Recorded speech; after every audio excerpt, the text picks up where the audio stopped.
Deadly chaos over the Missouri River. Police say a driver in a pickup got on the Heart of America Bridge going the wrong way and hit 9 cars before hitting another pickup head-on, killing himself and another driver. Fox 4's Tom Gowers live at the bridge. Tom, is the accident investigation yet telling anything about what happened, how this happened? Not that they're telling us yet, but we do know they are hoping to learn why Anthony R. Williams was driving the wrong way on this bridge. Now, police say Williams hit a total of 4 cars while driving the Kansas City half of the Heart of America Bridge, never slowing down. When he approached the North Kansas City end, traffic was moving his way. Accident investigators say Williams hit 4 more vehicles before veering into the path of another pickup, that driven by Ron Goins.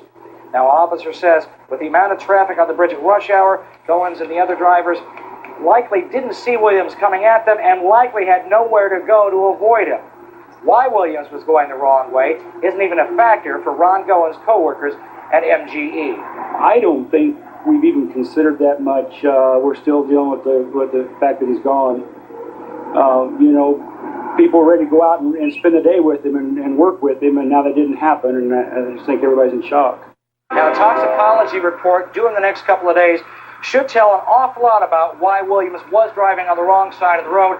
Fox 4's Steve Shaw talked with one of Williams' closest co-workers who says that Williams suffered very recently from a very, very severe diabetic condition. Shaw will have more on that story tonight on Fox 4 News.